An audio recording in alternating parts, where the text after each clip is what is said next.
अगर किसी पत्थर को दुनिया की सबसे ऊंची इमारत के टॉप फ्लोर से फेंका जाए तो जमीन तक पहुंचने में उसको कितना समय लगेगा? देखो करना क्या है। मान लो किसी बिल्डिंग की ऊंचाई 20 मीटर की है, 20 मीटर। इसको आपको 2 से गुणा करना है, ये हो जाएगा 40। इसको आपको 10 से काट देना है, ये हो जाएगा 4। अंडर रूट में लिख दो। क्या आपको पता है 2 का स्क्वायर होता है कितना? 4।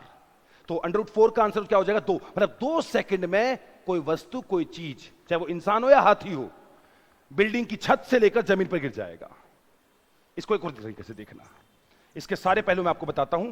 मान लो 80 मीटर की कोई बिल्डिंग है, इसको 2 से गुणा कर दो, 160।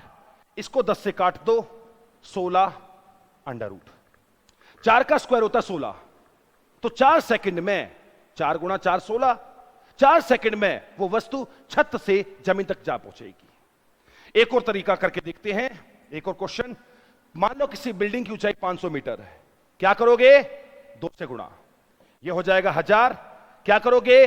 10 से डिवाइड, यह हो जाएगा 100। 10 का स्क्वायर होता है 100, 10 का स्क्वायर। तो अंडर रूट 100 का क्या आंसर हो जाएगा? 10। मतलब 10 सेकंड लगेगा उस वस्तु को छत से जमीन तक पहुंचने में। अगर आप हकीकत में जानना चाहते हो, फॉर्मूला पड़ता है अंडर रूट 2h/g। h मतलब हाइट, g मतलब ग्रेविटी। और हमारी पृथ्वी की जो ग्रेविटी पड़ती है वो पड़ती है 9.8 मीटर पर सेकेंड स्क्वायर।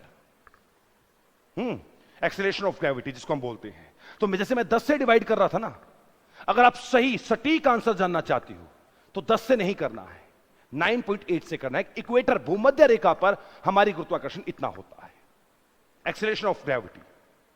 जैसे मैं मान लो यहां पर 50 का आंसर देता हूं, 3.19 होना चाहिए, 50 मीटर की से। तो एक कैलकुलेटर निकालता हूं। ओके, अंडरस्कोर का साइन, 50 को गुणा करूंगा 2 से, डिवाइड करूंगा 9.8 से, इज इक्वल टू 3.194। इतने सेकंड में 50 मीटर ऊंची एक इमारत से वस्तु नीचे आ जाएगी। ध्यान रहे, हवा नहीं होनी चाहिए, क्योंकि अगर हवा होगी तो चीजें ऊपर नीचे हो जाती है। बिना हवा के, बिना एयर के आप 1 ग्राम की रुई को फेंको या 100 टन भारी मशीन को फेंको लोहे की, वो दोनों एक साथ नीचे गिरती है बिना हवा के। जैसे पत्थर सीधा जाता है हवा में और कागज ऐसे लहराता जाता है, बिना हवा के यह आंसर होगा। लेकिन तो ज्यादा फर्क नहीं पड़ेगा, बिना हवा के यह आंसर होगा। और जानकारी के लिए मेरे चैनल को फॉलो करो। बाकी फिर आऊंगा, जरूर आऊंगा। नमस्कार दोस्तों।